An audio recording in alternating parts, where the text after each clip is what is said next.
Jake Tapper, his book coming out in a week, here he is this morning on CNN, creating a whole new set of realities. Watch this. You have an entire White House press corps, though, following him around. And I'm just curious as to whether or not this kind of trying to hide what was happening with the president at the time had an impact on the press corps. Like, why didn't we hear some of these details from what they actually saw and were dealing with trying to get information? Well, Alex Thompson and I were on the case, as were lots of other reporters, trying to figure out what was going on behind the scenes. But the bottom line is the White House was lying, not only to the press, not only to the public, but they were lying to members of their own cabinet. They were lying to White House staffers. They were lying to Democratic members of Congress, to donors about how bad things had gotten. And in fact, Alex and I started writing this book after the election of 2024. And we spoke with more than 200 people, almost all of whom were Democrats, and almost all of whom wouldn't be honest with us or wouldn't be candid with us until after the election.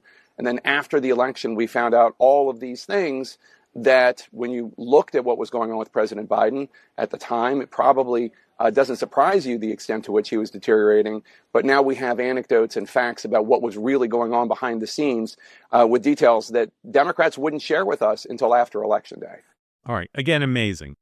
True. Here's something true that he said, that Jake Tapper said on CNN this morning.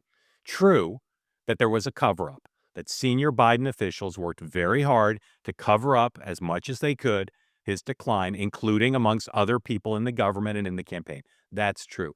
Here's two things that are not true, okay? And this is where the credibility is just so important, that people be honest.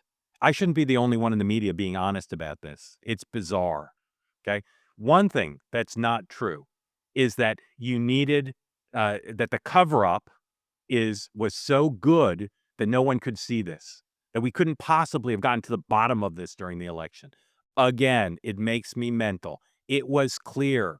I saw it with my own eyes in 2017 at a public event with hundreds of people. You saw it almost every day, not every day, but almost every day, both in what he did and the fact that he had such a limited schedule. So it is not true that it's only after the election that Jake Tapper could have gotten to the bottom of this and the rest of the Washington press corps could have gotten to the bottom of it.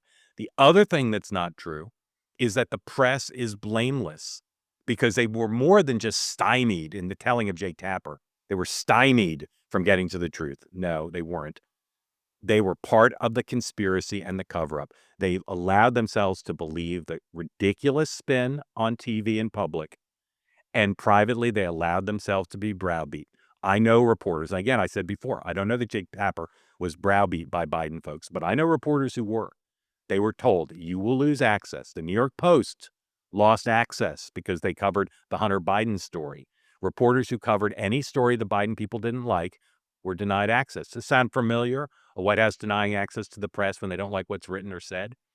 This is a crisis. The book's going to come out. Conservatives online are already criticizing it along the same lines I am. But this should not be a red-blue thing where the Democrats pretend that the book is on the up and up, and the press pretends the book is on the up and up, and they're criticized by red people on X and elsewhere. That shouldn't be the way this goes, because the true story of what happened, whatever the book reveals about the cover-up within the administration, the true story is that video that the publisher put together to try to show Jake Tapper in the best light about how aggressive he was before the election, that's weak tea. But it becomes even more watered down when you show the full context of what he said in those very appearances and elsewhere. People treated it like a political story, like a polling story, like a partisan story. That's not what this was. If you want an America where the press corps can hold Donald Trump accountable, he's the current president, hold Donald Trump accountable. You want an America where this book is an opportunity not for Jake Tapper to make money and his co-author to make money. It's an opportunity for the press, every organization that participated in the cover-up, to come clean and to say what, again, is so obvious. I shouldn't have to say it. It was clear that Joe Biden had cognitive decline. It was clear that it was spun and covered up and bullying tactics were used. It was clear that people who didn't say it aloud had a partisan interest in not saying it aloud, and that included the media, which didn't say a word, not because they couldn't see it, but because they didn't want to be accused of helping Donald Trump win. I want this to be an opportunity to come clean, because if we don't now, I'm not sure what other opportunity people will take.